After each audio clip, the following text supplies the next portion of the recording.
খায় আবার স্ট্যাটাস দেয়, পেঁয়াজ দিয়ে খায়, ও কি মজা লাগে রে। হ্যাঁ, গরু কেনার পর আবার ফেসবুক স্ট্যাটাস দেয়, কেমন হলো, দাম কত হতে পারে। ফেসবুকের ভিতরে যখন লেখে দাম কত হতে পারে, গরিবই কি ফেসবুক চালায় না?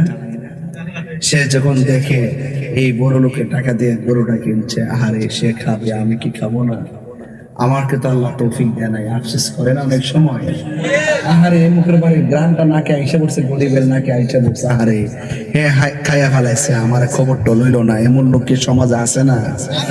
এই জন্য গরিবের নাকের ভিতরে তোর বাড়ির রান্নার গোশতের গ্রান পৌঁছার আগে তা গরিবের বাড়িতে গোশত 3 ভাগের 1 ভাগ পৌঁছাইয়া দাও। ঠিক না বলেন? এটার নাম ইসলাম, এটার নাম ইসলাম। মনে রাখবেন, কুরবানির গোশত খাওয়ার জন্য বলছে, কুরবানির গরুর গোশতের